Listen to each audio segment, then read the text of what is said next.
台积电要去美国亚利桑那设厂的时候，很多人不看好，大家觉得说，美国人的工作态度，美国那样的一个工作环境能够跟台湾比吗？我们刚刚讲的，台积电是要卖干的，你是24小时 on call， 而且你每个东西要非常的精准，你一点点小小的误差都不可以。以美国人的工作态度，他的工作精神，能够办得到吗？就没有想到，现在传出来说，亚利桑那厂它的良率基本上是跟台湾一样，而且我们看到他们演的4奈米已经投产了，4奈米已经生产出来了。怎么可能有这么大的变化？美国可能这怎么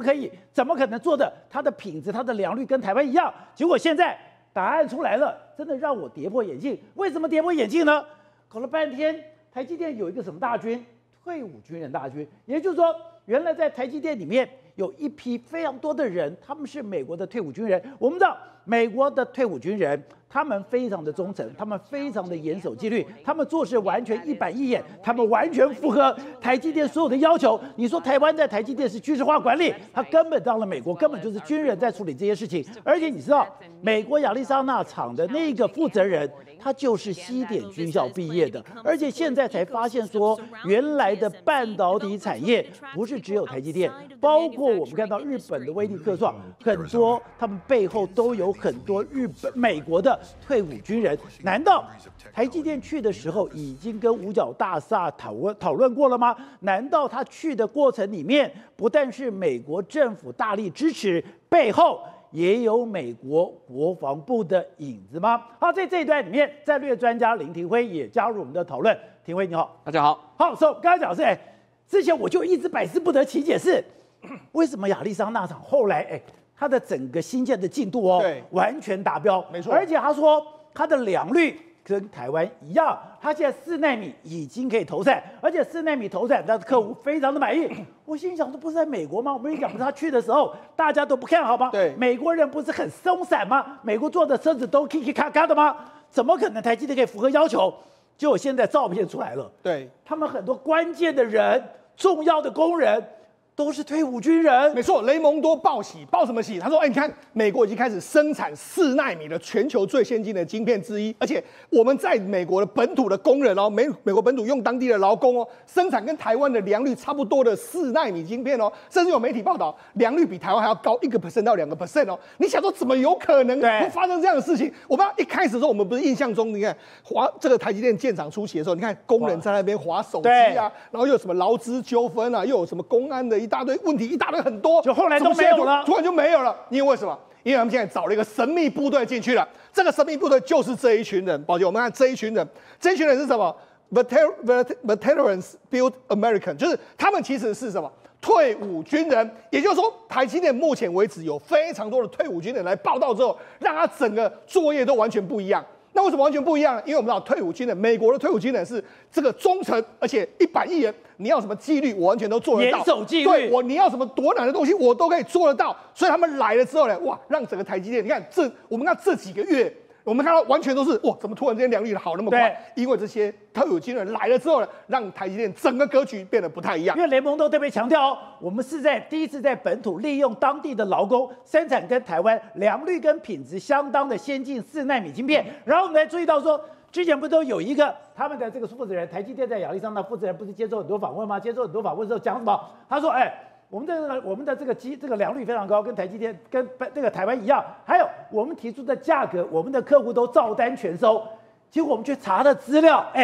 我们查的资料才知道，他是美国西点军校的工程学士。对，没错。实际上，你看这个凯西迪其实上是美国分部的这个总裁。那之前的人曾经接受过非常多媒体的访问嘛 ，CNBC 采访就是他嘛，就是在采访的时候是他嘛，就被他我们突然发现他是美国的总裁后来我们发现，因为他在1997年加入台积电，就我们去看他的学历，他的学历是美国西点军校的工程学士啊，也就是说，他其实就是美国的这个军方出身的。你看，美国国家半导体的这个军事与航空事业总经理暨总经理的这个状况，所以他等于是他有很多跟美国军方有非常多关系的，非常密切。所以他是美国半导体军事跟航空事业部总经理。对，所以你知道，事实上他过去就是跟军方关系非常好嘛。所以现在，他是西点军校毕业，抱歉，那他要找那些退伍的军人，不是很容易吗？对。再来，我跟他讲，事实上他们是退伍军人。你看，台积电跟这个因为他们这些退伍军人不是一般的退伍军人他们是有技术人员也就是说，我们知道美国有非常多的研究室，什么 DARPA 研究室，一大堆研究，他们有很多军人嘛。军人在这里面来说退伍了之后呢，你可能有工程的这个专业，比如说你有化学的专业，有物理的专业，各式各样的专业，我们就来。那很多人有什么机械还有电子工程的技能嘛，然后还有高度的这个工作纪律嘛，能够遵守先进晶圆厂所需的标准作业程序嘛，一板一眼他们最好做嘛。所以等于有他们来之后，良率为什么可以比台湾更高？你说我们台湾工人有纪律，我们台湾工人这个能够使命必达，他们美国退伍军人更能够达成啊。都是军人，所以之前不是讲吗？有缺工，有供应链不完整，有这个工会抗议。对，我在想说，为什么后来都没有了？对，退伍军人当然是服从长官的命令，那有什么问题？你搞了半天五角大厦进来了，对，你给我好福利，我当然就愿意做嘛。所以等于是这个退伍工人呢，退伍军人呢，让整个完全不一样。那你要说真的还假的？宝姐，我们给大家看一下，事实上这个之前呢，台积电有推出这个Veterans at TSMC， 这就是所有在这边的所有的这个退伍军人的，就是这样。他们在 TSMC， 所以台积电有这么多退伍军人嘛。所以刚刚讲到，在这个亚利桑那州，他们有一个部门，对，或者有一个单位，他们是专门来服务美国的退伍军人的。对，而且那台积电还有一个什么？台积电里面还有一个台积电退伍军人资源小组，也就是这个小组。他们继续招募很多退伍军人来到这个地方，甚至他们也会在这个社区外面呢，去跟当地，因为我们知道亚利桑那州当地有非常多的这个军事基地在这个地方，最有名的就是这个陆克空军基地就在这附近。那陆克空军基地呢，前一阵子在做什么呢？这是台积电的这个官网啊，他说美国退伍军人也是个特殊的机会，然后我们的建筑工人还有亚利桑那的这个工会中的这个退伍军人呢，接受到陆克基地这个副司令基根的这个邀请，去共进早餐。所以等于是说，陆克基地邀请这些美国的这个退役军人的这些在台积电的里面的到这个陆克基地来参访。那你看他们还贴了这个文章，看这是什么 ？Veterans Build America， 就是退伍军人打造美国。你说美国的这个先进晶圆厂是由退伍军人所做出来的，所以事实上这后面跟美国的军方关系都是非常密切的这个连结。而且他们在人才招募网站上面还说，我们推出了第一个退伍军人台积电员工的资源小组，对，其中包括台积电亚利桑那州跟其他北美台积电的退伍员工，等于是说，对，我今天台积电不是只有在亚利桑那，我在其他地方，我专门都有一个部门专门服务退伍军人，而且这个退伍军人跟他们讲，你的招募、你的职业发展，甚至你的这个所谓的中间的服务，我都会帮你做到。而且那美国不是只有台积电在抢，太妙了！宝杰不是只有台湾的台积电在抢退伍军人，美国的退伍军人呢，事实上是美国各大企业都很想招揽的员工。假的？像沃尔玛什么，他们都很想招揽，因为什么？因为他们最好管理，而且他们很多到前线作战的时候，他们面临到的状况是比我们在工厂里面面对到的状况更复杂，他们可以当场做决定，所以这些员工是大家抢着要的。所以我就说，退伍军人在美国是非常非常有这个所谓商业价值跟利益的。而且我们看到的资料，我们就把整个凤凰城的地图弄出来。原来我们的台积电大概在凤凰城的北边，在北边这旁边有一个陆克空军基地。对，这个地方有3大空军基地，这中间在这个地方有8万个退伍军人是住在大凤凰城的。对，没错。那这是凤凰城的市中心，对不对？那这是陆克空军基地在这边，那台积电的亚利桑那州厂在这个地方，它事实上就在凤凰城的周边。那因为这个地方有非常多，因为过去亚利桑那州就是非常多空军基地在这个地方，所以他们这边有住了8万名左右的这个退伍军人在这边。你要找退伍军人太容易了，把他找过来，反正我们现在提供你更好的 offer 嘛。台积电一定是可以提供比这个你去当保全或者当什么可以更好的去沃尔玛来台积电更好啊。而且它有很多的维修人员是维修什么？是维修 F-35，是维修 F-16的。对，没错。因为你要会这些机械的话，你当然可以来台积电顺便来做嘛。哈，那么事实上陆克空军基地跟我们台湾都有非常大的关系嘛。我们的 F-16训练都在这边嘛。姚志祥就是在这里训练的。对，我们都在这边训练嘛。所以你就知道事实上，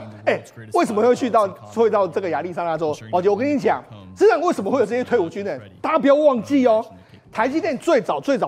去美国投资的时候，是谁要他去的？就是美国的国防部啊。美国国防部当时三令五申的来跟台湾拜访，跟当时的我们的刘德英董事长拜访的时候，他其实就是说，我们希望你到美国来设厂啊。所以说，在2019年的时候，当时《纽约时报》就已经报道了，当时是表面上对是美国商务部找了刘德英来下台，是，但最后的推手是五角大厦。对，也就是说，因为当时的美国准备要把这个先进晶片的完全都做得更好，但是美国当时本土人只有 Intel 只能做到14奈米左右，他们也知道说 Intel 大概做不下去，所以希望你来投资更先进的晶圆厂，所以就要他来。因为为什么？因为我们知道目前为止，我们台积电很简单，光是 F35上面的需要的这个所谓这个 FPGA 晶片，就是台积电的14奈米生产，在台湾生产哦，美国还没办法生产哦，所以也就是说，他当时就知道说不行。那台积电去了之后呢，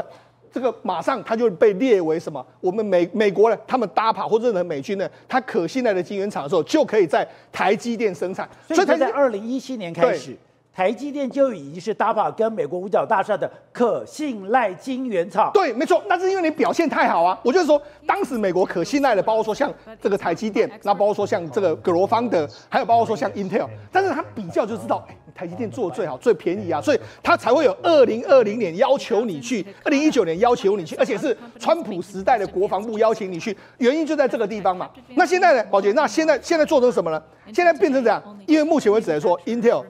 过去一段时间 ，Intel 曾经接到美国国防部的一个80几亿的这个订单，救了他一命。可是问题是，这个准备要什么？这准备要用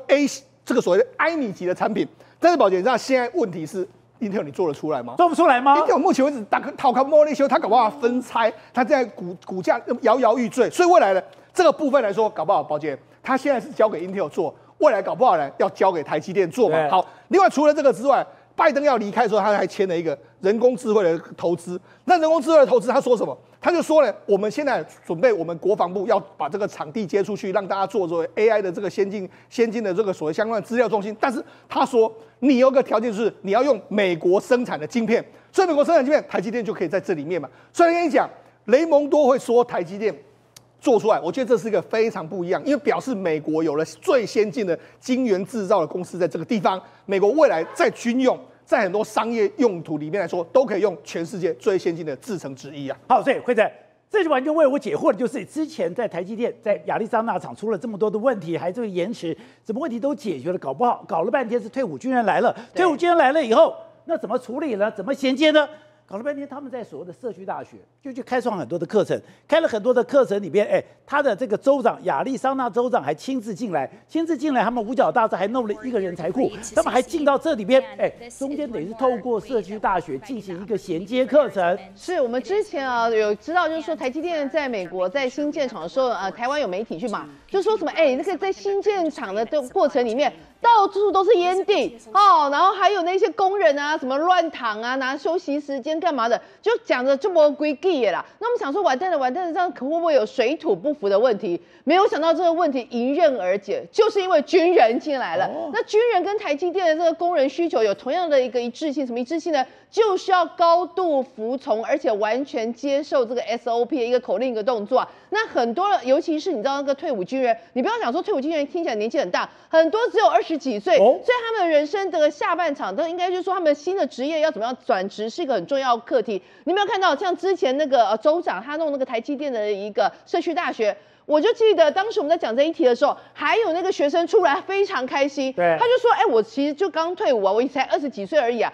他就说：“我现在可以进入到这个台积电里面工作，我家族人都很开心，因为就觉得说台积电是全球知名的企业，而且薪水很好，所以他们就讲到说，现在就一个两个进来之后，他就变成一整群，因为退伍军人刚刚有提到，在亚利桑那州竟然有多达8万人所以不管是你年轻的，或者是说已经有一定经验，而且最重要的一件事，他们跟台积电也有共通点，什么共通点呢？他们习惯去接触这个某一种程度来讲是有一点危险性的化学品，或者是工业品，所以这对他们来讲。知道怎么样跟这个危险性的物品来相处，是个很重要的一个关键。那呢，他们就说透过，也许很多人会觉得设备安全操作会不会不会啊？他又不是念这个环保相关啊，他又不是做这个半导体产业，这个可能会不懂啊，不要紧。因为台积电会教你，所以他们在这个社区大学里面就有提供这个课程，而且提供半导体制造领域的结业证书跟副学位副学士学位所以代表着现在是手把手，你不会没有关系，但是态度最重要。怎么样的态度？就是要像军队一样完全服从这个态度。而且我们查了资料才知道说，搞了半天不是台积电，在这个地方也有个东京威力科创，它也在这个地方设厂。它在这个地方设厂的时候，它的美国员工里面有13%也是退伍军人，而且你知道，他负责现在这家公司的美国的这一个领导人，事实上就是拉里·史密斯哦，他自己就说，他说我是西点军校毕业的，而且呢，我从事那个陆军的工作大概有5年时间。一般人会觉得说你是军人啊，你怎么跨到半导体产业啊？不好意思，他跨入半导体产业32年，其中光是在东京威力科创就高达21年。他说东京威力科创在全世界大概有1万名员工。光是美国这个部分就有13%的人是用这个所谓退伍军人，而且他们下一段目标希望来到30%，因为实在是他们觉得说整个在这个协助这个不管是半导体的厂商新建，或者是进行一个测试，都提供非常好的服务，所以他们认为说这个是实在是大家觉得很适合这个相关领域。还有最重要的是这个军事化训练跟管理哦，事实上也有助于我们都知道，现在事实上美国把这个晶片产业跟半导体产业视为是国防产业的一环之一哦，所以他们也认为说你有这样的态度跟经验，事实上也协助这整个的产业发展，所以他们未来就说不只是他们家公司，甚至有越来越多的高科技产业也跟美国这个半导体基金进行联盟，会把这一个退伍军人都引导到这边去。好，对，提问。就我看到这个讯息的时候讲的，原来台积电有一个专门的这个所谓的退伍军人的服务，而且它里面有很多的退伍军人，这些变成了主干，这个主干他们会机械、电子，他们全部都是专长。可是我觉得非常好奇是，我们今天如果在台湾，你要专门去招收退伍军人也没那么容易，因为他就是在，除非你跑去团管区，你跑去一个专门跑去国防部，你才可能这么精准的打击。难道美国国防部是背后最重要的推手吗？而且我们曾经讲过，台积电去美国的时候，最重要生产什么？最重要生产的是美国国防部 F-35那种最神秘的晶片。对，你看这一次在美国亚利桑那州生产这个晶片是几奈米的？4奈米的，所以4奈米算是已算蛮先进的这样的制程了哦。而且更重要的是说美国的退伍军人，如果你有所谓的资讯、电子、机械、工程的这些相关背景来的话，它是严重被管制的对象啊。它不是管制对象，因为你不可能跑到中国大陆去嘛。如果中国大陆给你招手或你过来的话，美国这些退伍军人能过去吗？美国国防部是刻意的是在管制这些人员的哦。那这些人员的话，为什么可以进到台积电去？因为背后我都真严重怀疑哦。当然，台积电拿了美国拜登政府的钱之后，结果接下来台积电内部也必须要有美国的这些退伍的军人去给你帮忙，你表面上是帮忙也是他们管理，事实上也就是美国政府的手就伸进来了，不是吗？对而且再来一件事情这些人进到台积电之后，台积电的美国厂跟日本厂跟台湾厂是不是会相互交流？对，所以未来美国军人会不会跑到台湾来？退伍军人跑到台湾来也是有可能的事情嘛。所以最近这几年来讲，因为俄乌战争的爆发之后，大家知道说原来打仗不是靠什么，靠人力是靠科技嘛。那这些科技来讲的话，就是军人当中有科技背景的，现在美国在矽谷要招募一些科技人进到美国国防部，对，或者是美国国防部退下来了要回到矽谷去，基本上现在已经开始在串流了，你知道吗？也就是说什么意思呢？以前矽谷的这些科技业都很排斥国防部，说你政府不要来干预，但是现在不是啊。现在政府是他们的这个最大老板啊，对，因为你现在要做无人机也好，你要做很多的这个高科技的东西也好，全部都需要这些高科技的产业，还有就包含这个台积电相互配合。更重要的是什么东西呢？因为台积电生产这个晶片你看国防部优先使用。以后来讲的话，国防部就直接，比如说我的这个军机，我的相关的这个军事科技，我的这个飞弹等等，我需要台积电的这个帮忙的时候，我就直接调用了。所以为什么他们不是只有管理的问题？如果你管理的话，刚刚没有说错啊，西点军校的就是来做管理就可以了。你何必找到这些所谓的具有工程、具有机械还有相关的电机背景的？这些电机背景的目的在干嘛？第一个，他们在那口风很紧。很守秩序，然后很迅速的帮你做出来。但是更重要的一件事情是什么东西？他们真的是在为美国国防部服务的，不是在真的单纯为台积电服务的。对，所以从这件事情可以看得出来，台积电应该跟美国政府早就谈得差不多了，只是我们现在我们才懂，我们是局外人，我们不太清楚。更重要的是，在小英执政的时候，其实我们退辅会派一个中将阶级的退役的跑到华府去，跟美国当做这个联络官了。退辅会，对，我们退辅会本来讲驻美代表里面，驻美代表处里面有一个退辅会的人。对，那我们退辅会过去了，你知道退辅会我们管什么？新兴瓦斯嘛，新兴这个客运武林农场这些东西。那重点不在这些，重点是什么？未来我们的高科技的人才跟美国这边的人才也是相互交流。所以我以前曾经讲过，台湾的台积电最重要的是台清交科等等这些相关的大大学的训练出来的人才，但是在美国的美国的台积电啊，事实上更重要的是有这些人才进去之后，他们才能够运转。那现在来讲的话，再加上美国国防部在背后加持，美国商务部在背后加持哦，那整个预算到位，人才到位的话，整个运作起来会非常的顺利啊。好，这位，另外刚刚讲的，现在拜登离开的时候呢，弄了一个 AI 基础建设，那 AI 基础建设计划里面绝对不会就它停止，这个川普一定会继续。然后在想说，那 AI 到底有多厉害？现在刚刚讲的，他真的要把跟中国拉开距离，而且刚刚讲，不管在影像，在这个所谓的机器人，在无人机，在自动车上面，都已经让我们无法想象了。AI 的厉害之处就在于，我们要出动了很多人，一个摄制团队才能拍出一部好的电影，像或者是广告作品。你现在看到的这个商业作品啊，就是 AI 所拍摄的，用 AI 输入几个关键的这个指令，你可以看得出来，这个 AI 的拍摄影片就像一个摄制团队一样。有如这样子人直接这样子运镜啊、长镜，然后这样子在后面剪辑啊，那配上音乐，可是你可以看到全部都是 AI 拍的，对，尤其是现在，所以我现在就看到的是一个韩国的动态摄影师，韩国的动态设计师，他是得过艾美奖的，对，得过艾美奖的这个韩国动态设计师叫 King。你现在看到它是用这个最新 Google 发表的一个 AI 影片生成工具，这个生成工具 VEO2 它让影片创作非常的这个有很时代的这个大跃进的感觉。比如说它可以生成像这种，你输入一些简单的指令，像这一只企鹅，它那个水。它的水波，它的水花事件，都符合自然的。是，然后还有这个气球啊，那整个在这个企鹅上面，上上下下，对，上上下下，你会看到说哇，它整个在跳动的时候水花事件的样子，还有这一只猫咪在这个水里中这样子游泳，然后还有包括动物它在水中抓，这也是 AI 的，这也是 AI 的，一样是刚刚我讲的 Google 那个最新的这个 AI 生成影片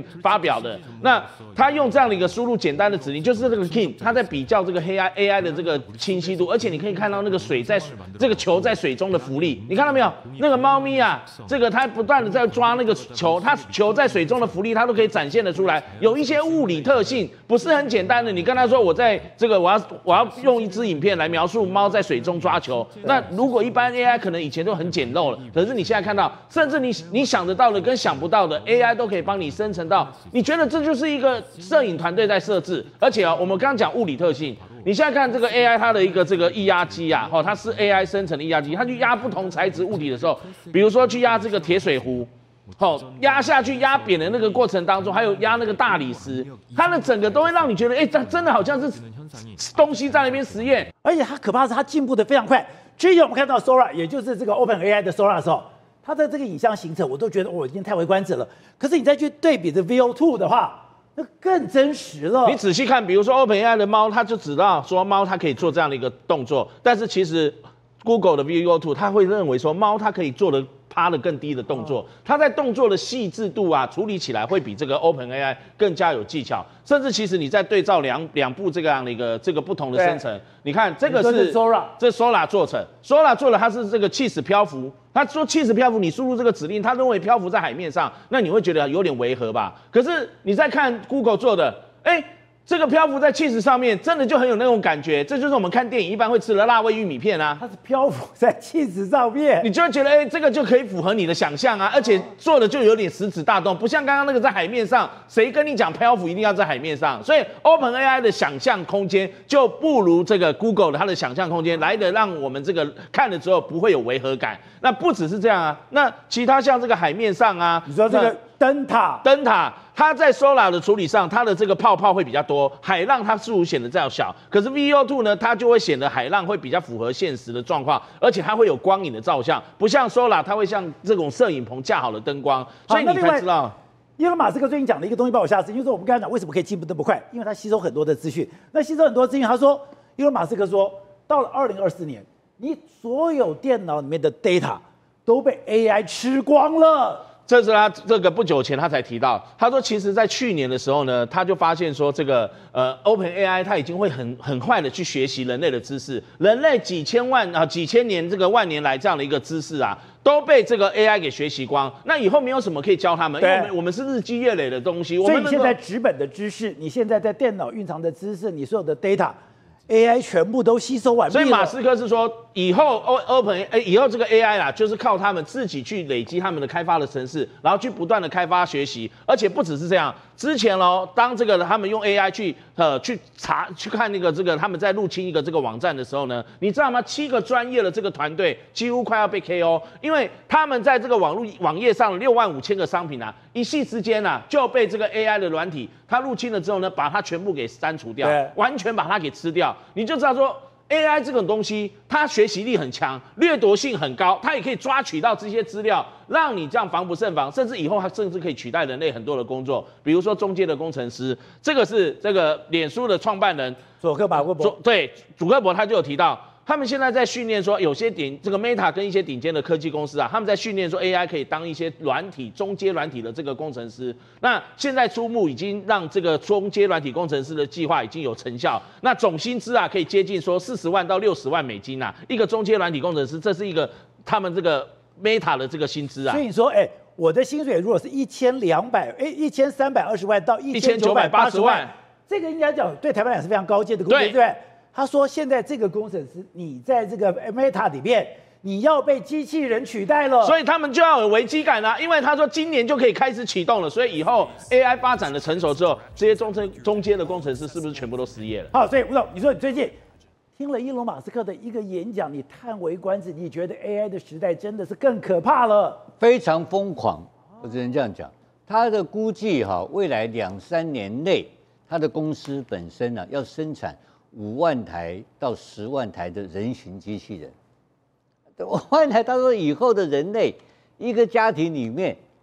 一个人大概要用3个机器人来替你服务。未来的世界这个样，所以会有几十万台、几十亿万台的机器人在我们的地球上面活动。以后机器人会坐的这个飞船，坐的 space 飞船去飞到火星，对，那个都很正常的事情。这是他的形容啊，他的梦想。但是我觉得他讲一个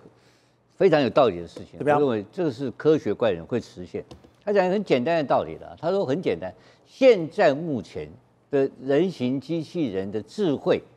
比一般人类高还是低？有高了吗？当然高啊，高了。为什么？它叫做生成式的 AI 嘛 ，generated AI 嘛。生成式 AI 是干什么？要自我训练。它会自我学习，会自我成长。我们人类是怎么样？人类大脑有限，像我这个已经老头子了，我会怎么样？我会衰退，我们会退化。对。可是它的机器人会成长，所以为什么它不断的成长？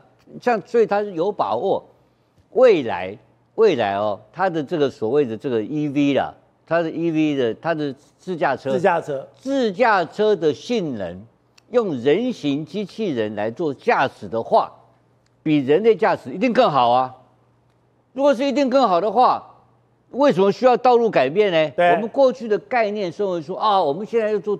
电动车，要用自动驾驶，要怎么样做？要把这个道路上分类嘛，要一种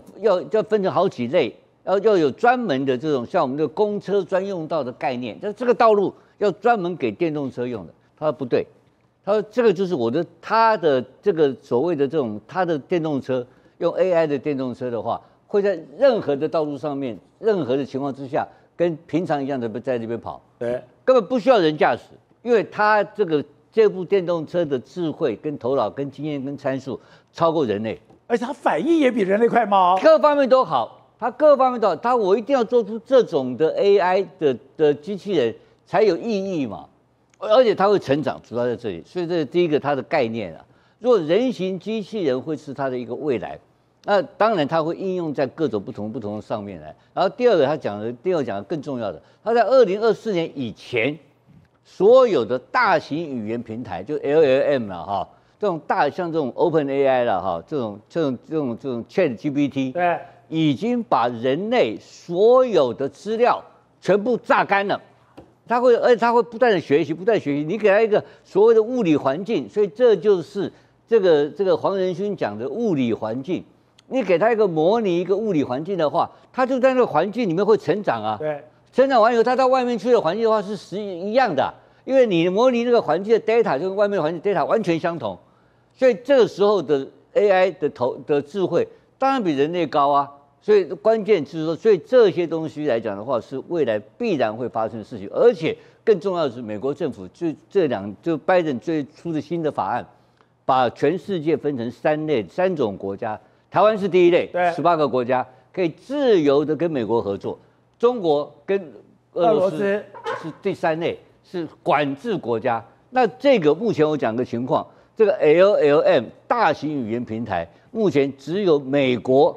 发展的最成功、最进步，连欧洲都放弃了。好，宇轩，另外就是讲的，现在伊隆马斯克真的已经证明了他的这个所谓 AI 的能力。他现在不是一个加州大火，他派了他的 Cybertruck， 派了 Cybertruck 之后，他居然是自驾了以后，那怎么就定位？因为就是有消防队员跟他讲你怎么部署，部署了以后就自己就定位以后，他就开始跟星链联络，然后呢，他就开始进行救援工作了。宝来哥，大家想说把车子开到灾区里面能有什么作用？错了，作用可大了。为什么？因为呢，当伊隆马斯克知道说这个 LA 大火呢，非常多的基础设施都已经毁损之后呢，他立即当机立断，派了他的 Cybertruck 车队，各位就你先看到画面，一台接着一台，总共8辆呢陆续抵达灾区。但你说抵达灾区呢，它是怎么个抵达的？我讲坦白的好不好？你这个时间点呢，你要叫人开着自己心爱的 Cybertruck 过去，根本没人干。所以呢，伊隆马斯克把原本应该要交货到客户手上全新的车子完全没有人驾驶直接用中控的方式，用派指令让它自动驾驶跑到灾区去。而且你知道去那边多厉害吗？第一个，它的驾驶晶片呢是用所谓的 FSD， 也就是说呢全自动驾驶，同时呢配合它的所谓的卫星以及相关的低轨，还有它内部的这种神经网络，等于就是说我在家里面，我在我的指挥总部就可以让我的自动驾驶车直接抵达那边。所以我们刚刚看到那些 Cybertruck 都是自己开过去的，对，而且是在家中，也就是他们的总部用电脑遥控，直接像遥控车一样让它抵达那边。那抵达那边呢，它开始有很多任务嘛。总之，我要知道我要去哪里。所以它有一个画面，就是这个 Elon Musk 呢跟这个消防指挥小组呢开会讨论的画面。为什么？而且他也没有过去他就很像那种视讯画面，你知道吗？对，就你现在看到的 Elon Musk 拿着手机他在自拍啦然后就跟所有消防队员打招呼，结果立刻呢这个消防队员就跟他解释说，我们的上风处在哪里，我们的风呢现在往哪边吹，所以呢你的这种 Cybertruck 呢应该要派到哪几个地点会比较适合。那伊隆马斯克也不用多说他也不用去开车，他就说好，那你给我这样的资讯，我马上知道了，我就透过我的神经网络，透过我这个Dojo晶片的这个大脑训练非常多神经网络。刚刚吴董跟我们讲嘛，说所有的画面都已经被他们吃干抹净了嘛，那你以为 Cybertruck 没有吗？有，他也把每天的所有的驾驶路上跑的画面，通通呢都已经吸收完毕之后，直接就抵达现场。那抵达现场最重要的是什么？他要执行任务嘛。第一个任务，我们刚才讲到的。提供免费的网路，所以呢，立刻他就把上面的 Starlink 给打起来。打起来之后，这个是 Starlink 的接收版。对，打起来之后呢，周边的居民呢就赶快跑过来嘛，开始就是我们讲的可以使用 WiFi 网路通知家人说我平安虽然可能房子出了点问题，但没事情而且你想想看因为它整个很多基础设施原本如果以前讲说这种基地台或者说相关的毁掉的话非常麻烦，但透过 Cybertruck 这种卡车方式，只要我一台车到那边，你看所有的人开始围绕这边使用网路，而且不只是这样子。有些是什么？它直接深入灾区。什么叫深入灾区？比如说火还在烧的地方，但这些是不是有浓烟密布？那大火呢？风还在那边吹。那为什么呢？特斯拉要把它派到这个地方，你知道吗？它有非常强大的空气滤清功能。换言之，比如说我已经被浓烟呛到受不了了，我甚至是呢已经没有地方呼吸了那它可以干嘛？它可以直接躲到那个车子里面去。那个车子呢就可以提供它我们讲的最好的一个保险。而且他们直接还做一个比较的图，你知道是什么吗？这比较图就是说，当你把特斯拉放在一个空间里面，另外一台呢放 BMW， 你会发现一件事情：浓烟窜进来的时候 ，BMW 整台车子里面都已经熏满浓烟，就特斯拉保全，跟你猜怎么着？里面没有烟吗？完全没有任何一点烟这是它非常主打、很自豪的一个功能。而且与此同时呢，它还把就烟去喷了2台车，里面差很多。对，一台是浓烟密布。另外有一件事也真的是帮他们做了免费的宣传。有一个人他开了 Cybertruck， 他要去哪里？川普大陆去引爆，就没想到这个结构太强了，在里面引爆了以后，你看结构还是完整的。那个英文有一句话叫做 "You pick a wrong guy to fight"， 那他这个不是 "You pick a wrong car"， 为什么？你选错车子了。原本这个男子呢，他是想要尝试所谓的恐怖攻击，所以他从科罗拉多州呢一路开到了拉斯维加斯，结果没有想到他都准备好了，炸药也放在里面然后拿着一把枪然后他把炸药设置完之后呢，就引弹自尽，就没想到他引弹自尽呢，炸弹爆炸。大了。但你知道发生什么事情吗？就完全没有波及出去，它就只在这个 Cybertruck 里面这样子内爆而已，然后甚至连它的轮胎，你有没有发现轮胎满些厚啊？所以你看到这是当时它整个内爆的画面哦，那1、2、3，它都嘣一个，结果你发现哦 ，Cybertruck 整个车体结构有没有毁掉？完全还是完整的，而且这是一场 AI 大战，你知道为什么吗？因为这个男的呢，他是问 ChatGPT 说，我该如何进行恐攻，然后 ChatGPT 教他，但是他选错一台车，选到 Cybertruck 跑去做坏事，所以你知道吗？最后连 Elon Musk 都讲，这些笨蛋，你如果下次想要做坏事，千万不要再用我们家的车子。